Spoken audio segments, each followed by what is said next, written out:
If you truly want to take your life to the next level, this video is going to be a game changer for you. Welcome to Mindcode Vault, where we don't just share motivation, we deliver real mindset upgrades. Today, we're diving into the 12 best lessons from attitude is everything that can completely transform the way you think. Imagine changing your attitude and watching your entire life shift in a new direction. So stay till the end, because every lesson is designed to turn you into a stronger, more powerful version of yourself. There is a moment most people never talk about. It happens quietly, without announcement, usually sometime in your late 20s or early 30s, though for some it comes earlier, and for others it creeps in much later. It is the moment you realize that the life you are living does not match the life you imagined for yourself. The job you have is not the one you dreamed about. The relationships you maintain feel like obligations more than choices. The version of yourself you wake up to every morning feels like a rough draft that never got revised. And the most terrifying part is not the gap itself. The most terrifying part is the creeping suspicion that the gap might be permanent, that you might be one of those people who simply never closes it. If you have felt that, even once, even briefly, then this audiobook is for you, because here is what nobody tells you in school, in most workplaces, or in the careful, well-meaning advice of people who love you. The single most powerful variable in whether your life transforms or stays exactly the same is not your intelligence, not your network, not your timing, not even your talent. It is your attitude. Not attitude in the bumper sticker sense of the word. Not the forced positivity of someone gritting their teeth through hardship. Real attitude, the deep operating system level belief architecture that quietly governs every decision you make, every risk you take or avoid, every door you walk through or walk past. Jeff Keller wrote, "Attitude is everything" as a kind of surgical manual for that operating system. And what you are about to hear is not a summary, it is a reckoning, a deep, honest, sometimes uncomfortable excavation of the 12 most transformative lessons from that book, expanded with real-world applications for the economy we actually live in right now, the AI economy, the creator economy, the freelance economy, and grounded in behavioral psychology that explains not just what to do, but why your brain resists doing it. Let us begin. The first lesson, and arguably the most foundational, is this: your attitude is a lens, not a mirror. Most people believe their attitude is a reaction to their circumstances, that they feel pessimistic because things are hard, that they feel defeated because they have been beaten. This is the mere theory of attitude, and it is almost entirely wrong. A lens, by contrast, shapes what you see before you see it. It filters, magnifies, and interprets reality before your conscious mind even processes the experience. Jeff Keller opens his work with this premise because everything else depends on it. If your attitude is merely a reaction, then you are fundamentally powerless, a cork bobbing on the surface of events. But if your attitude is a lens, then you are the one holding the glass, and you can change what you hold. The behavioral psychology here is not abstract. Carol Dweck's decades of research on mindset showed that students who believed intelligence was fixed, who treated setbacks as evidence of their permanent limitations, performed dramatically worse than students who believed ability could grow. The difference was not intelligence, it was the lens through which they interpreted failure. One group saw a closed door, the other saw a feedback mechanism. Same event, entirely different meaning, entirely different outcome. This is the lens at work in the modern economy. This matters more than it ever has before. Consider what is happening right now in the world of work. Artificial intelligence is not a distant threat. It is an active, accelerating force reshaping entire industries. Lawyers, accountants, writers, coders, designers, roles that took years of specialized education to enter are being disrupted faster than most institutional career advice can track. And the people who are thriving in this environment share one common trait. They are not treating AI as a verdict about their value. They are treating it as a lens change. They are asking not, what does AI mean for me, but what does AI make possible for me? That shift from victim framing to opportunity framing is not naive optimism. It is a deliberate, practiced, functional attitude adjustment, and it changes the actions that follow. The common mistake people make here is confusing attitude adjustment with denial. Changing your lens does not mean pretending the hard thing is not hard. It means choosing which aspect of the hard thing you focus on. A freelancer who loses a major client can spend 3 weeks spiraling through catastrophic thinking, or they can spend 3 days grieving the loss honestly and then 2 weeks asking what this client's departure teaches them about diversification, positioning, and pricing. Both responses acknowledge the same painful reality. Only one of them moves forward. The second lesson is about the conversation you are having with yourself right now, and have been having your entire life. It is louder than anything anyone else has ever said to you. It runs 24 hours a day, 7 days a week, and it has an enormous editorial bias. It tends, by default, toward the negative. Jeff Keller calls this inner dialogue the seedbed of your attitude, and that metaphor is precise. Whatever you repeatedly tell yourself eventually takes root and grows into belief. and belief drives behavior, and behavior produces results, and results confirm belief. This is the loop that traps people, and it is astonishing how rarely it gets examined. The neuroscience is worth understanding here. The human brain has a well-documented negativity bias, an evolutionary tendency to register threatening or negative information more strongly than positive information. This was extremely useful when we were scanning the savannah for predators. It is considerably less useful when we are negotiating a salary, launching a business, or deciding whether to apply for a promotion. Your brain, left unmanaged, is not a success tool. It is a survival tool, and survival tools are calibrated for avoiding loss, not for creating gain. Self-talk is the lever.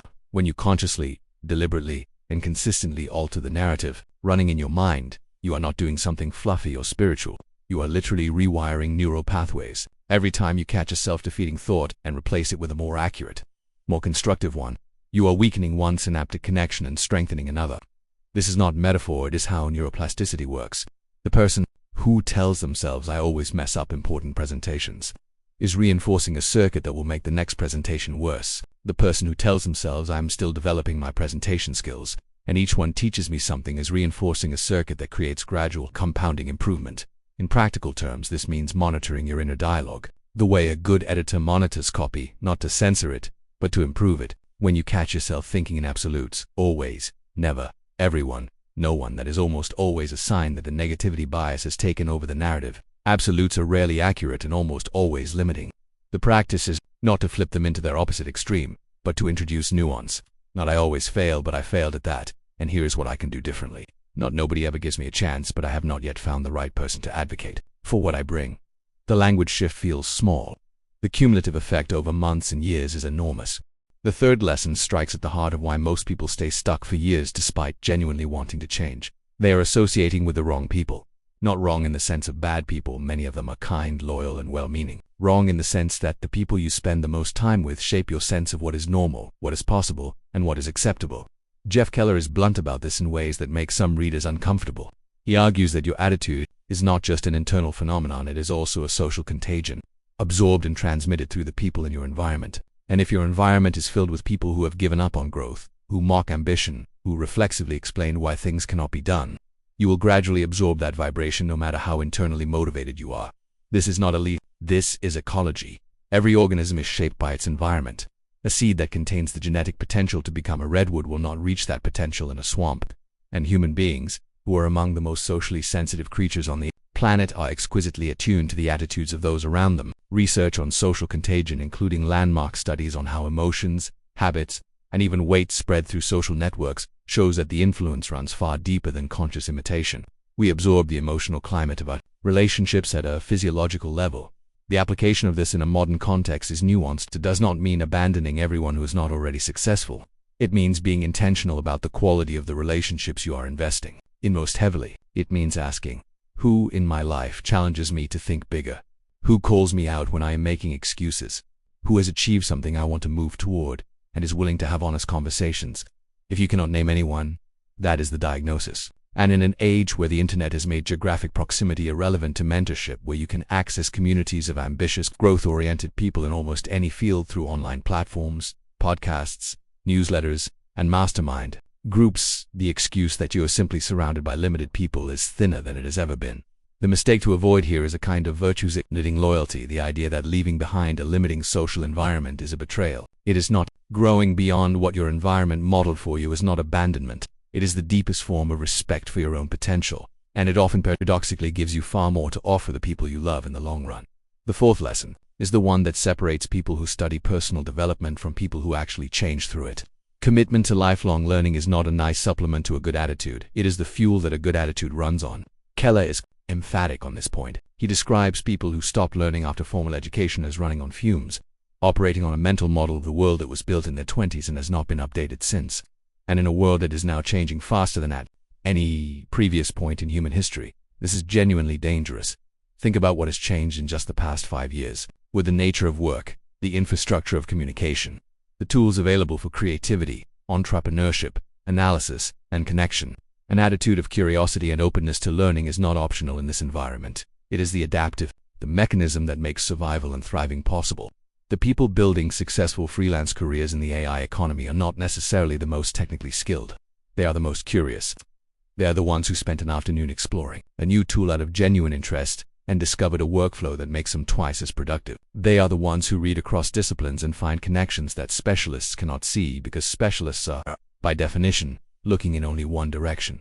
The common error here is confusing busyness with learning.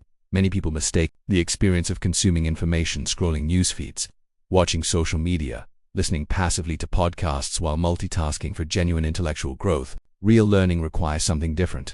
It requires engagement, reflection, application, and the willingness to be wrong. A book that challenges your existing beliefs is more valuable than 10 books that confirm them. A conversation with someone who thinks differently than you is more educationally potent than 100 conversations with people who share your assumptions. Keller's argument is that you must develop a practice of learning structured, intentional, and consistent, not just a habit of information consumption. The fifth lesson might be the most practically actionable in this entire audiobook, and it is also the one most people intellectually understand and emotionally resist. You absolutely must make the decision to stop making excuses, not reduce them. Stop them. Jeff Keller is not gentle here, and for good reason. Excuses are not just passive responses to failure, they are active, creative constructions.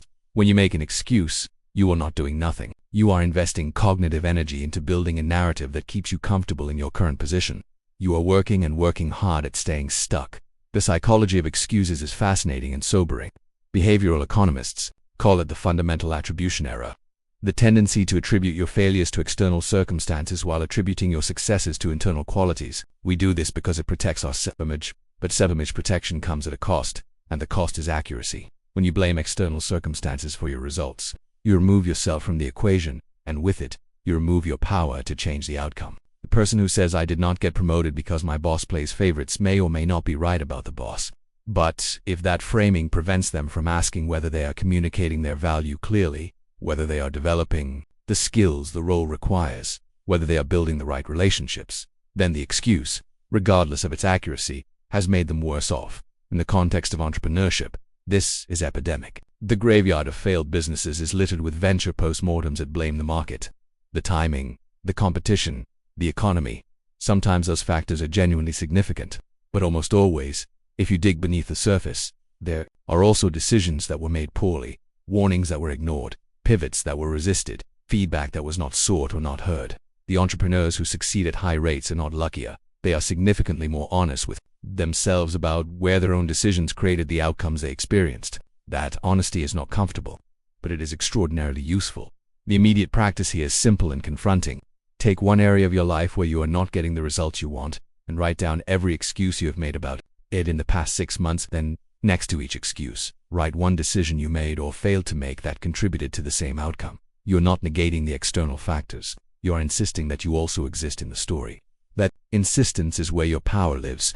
The sixth lesson is about the relationship between attitude and action, and it demolishes one of the most seductive lies in the personal development space. The idea that you should wait until you feel motivated, inspired, or confident before you act, Keller argues, and behavioral science confirms that the relationship runs in the opposite direction. You do not act because you feel ready. You feel ready because you act. Confidence is not a prerequisite to action. It is a product of it. This is the principle of William James, one of the founding fathers of American psychology, called acting as if. The idea is that the physical performance of a desired state, the posture, the behavior, the decisions consistent with the person you want to become, activates the psychological experience of that state, not the other way around. Modern social psychologist Amy Cuddy's research on embodied cognition showed something similar, that changing your physical posture can measurably alter your hormonal profile and cognitive performance within minutes. Your body does not just follow your mind. Your mind follows your body. They are in a continuous feedback loop, and you can enter that loop from either direction. What this means practically is that waiting for your attitude to improve before you change your behavior is backwards. You change your behavior first, awkwardly, imperfectly, before you feel ready, and the attitude shifts follow. The writer who does not feel inspired but sits down and writes anyway will find, within 20 minutes, that the inspiration has arrived. The entrepreneur who does not feel confident but makes the pitch anyway will find, by the 5th pitch, that something has solidified inside them that no amount of preparation in isolation could have produced. The job seeker who sends the application they are not sure they are qualified for and gets the interview will have a different self-concept than the one who talked themselves out of applying. Action is the catalyst, not inspiration, not confidence, not the right moment. The 7th lesson is about goals, and it is not the goal-setting lecture you have heard before. Keller's argument is not that you should write down your goals, though you should. It is that goals without a compelling internal story attached to them are inert. They are items on a list, not living forces in your life. The goals that actually reorganize your behavior, the ones that wake you up early, keep you focused when you are tired, make the sacrifices feel worthwhile, are the ones attached to a deep, emotionally vivid sense of meaning. The distinction between goals and meaning. Goals is the difference between knowing where you want to go and knowing why the destination matters to you at the deepest level. Viktor Frankl, the psychiatrist and Holocaust survivor who wrote Man's Search for Meaning, observed that the prisoners who survived the concentration camps were not necessarily the strongest or the most resourceful. They were the ones who maintained a sense of purpose, who had something to live for that transcended the immediate horror of their circumstances. This is an extreme case, but the principle scales down to everyday life with remarkable consistency. People who connect their daily work to a larger sense of purpose are more resilient, more persistent, more creative, and more satisfied than those who do not, regardless of the nature of the work itself in the modern economy. This has immediate relevance to the freelancing and entrepreneurship boom. Millions of people have left traditional employment in search of more meaningful work, more autonomy, more alignment between what they do every day and what they believe matters. But many of them discover, after the initial rush of freedom, that they have swapped one form of directionlessness for another. The problem was never the job. The problem was the absence of a compelling why. And you can be your own boss and still be rudderless if you have not done the deep work of articulating why what you are building matters to you, to the people you serve, to something larger than your monthly income target. The practice Keller recommends, and that science validates, is to write your goals with emotional specificity. Not I want to earn more money, but I want to earn enough to give my children the education that was not available to me, and to retire my parents from jobs they have spent decades enduring. Not I want to get fit, but I want to be physically capable of hiking a mountain with my grandchildren. And I want to model for the people I love that health is a practice, not a crisis response. This specificity does not constrain the goal.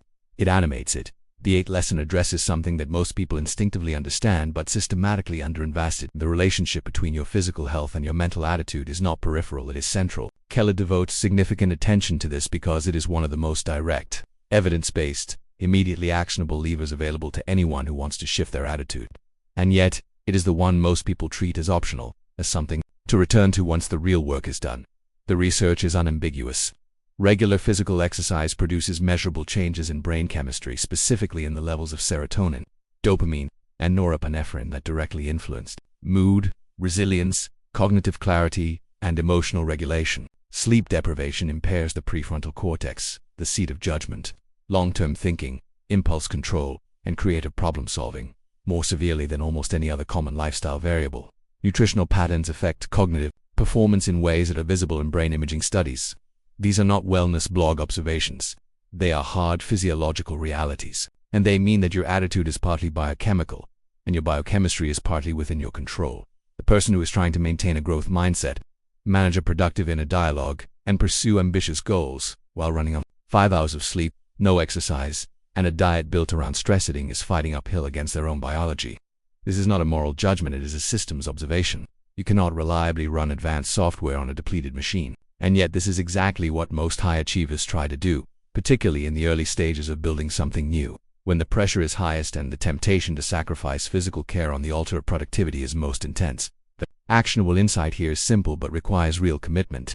Treat your physical maintenance not as a reward for finishing your work, but as infrastructure for your work. The hour of sleep you sacrifice to answer late emails is not actually a productivity gain. It is a withdrawal from a biological bank account that compounds interest against you.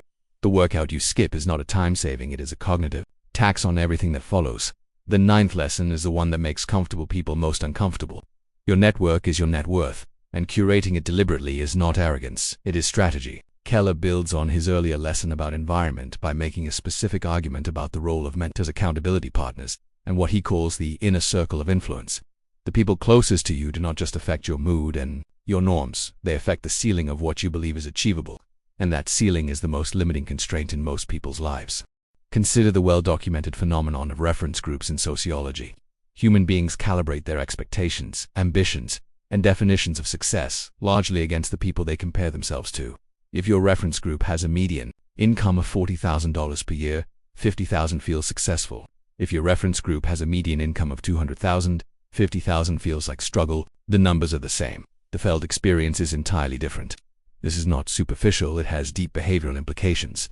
It shapes what you try for, what you settle for, and what you do not even consider.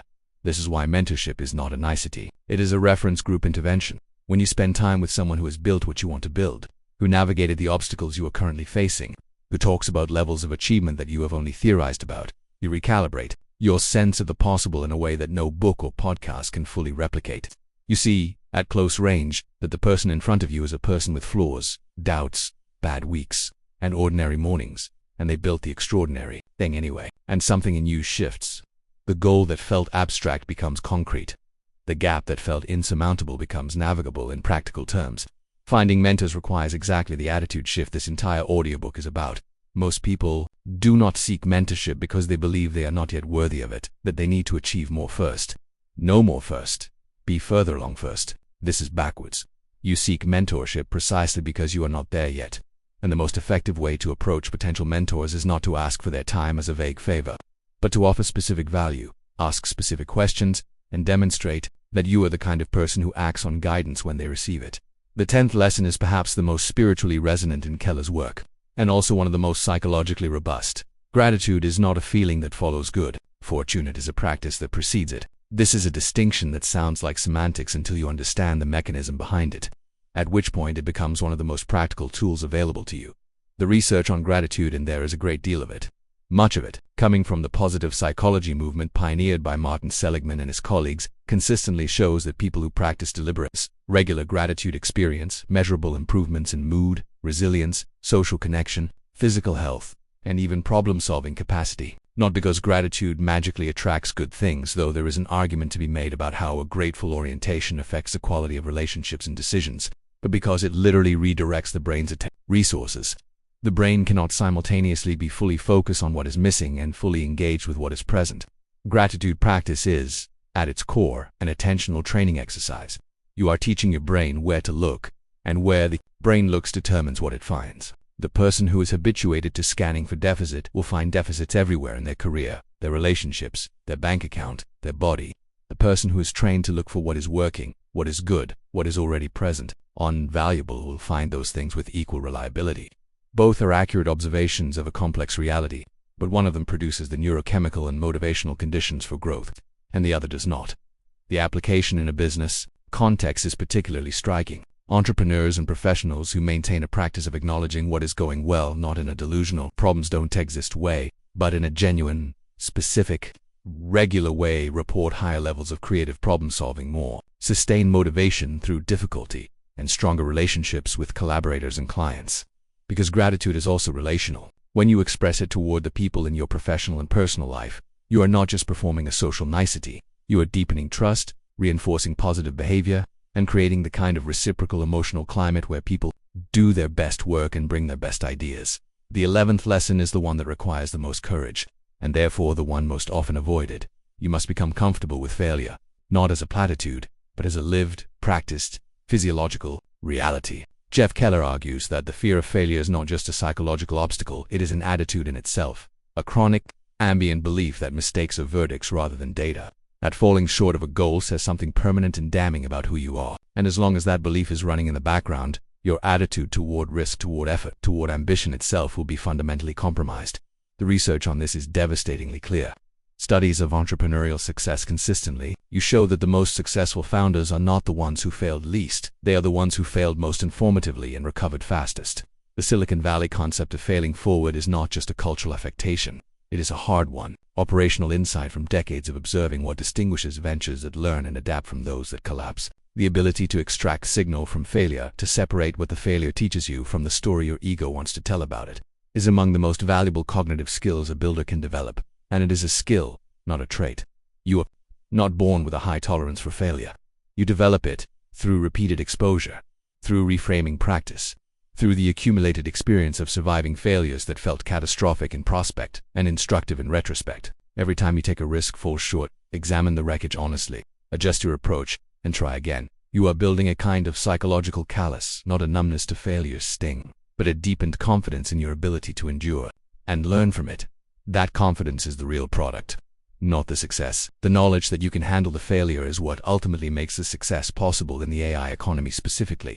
Failure literacy has become a competitive advantage. The tools, platforms, and business models of this era are changing so fast that no one can consistently predict which approach will work. The people who are willing to experiment rapidly, fail cheaply, learn fast, and iterate constantly are outperforming those who plan extensively, execute cautiously, and defend their approaches long after the evidence suggests they are not working. Agility is a function of your relationship with failure, and your relationship with failure is a function of your attitude.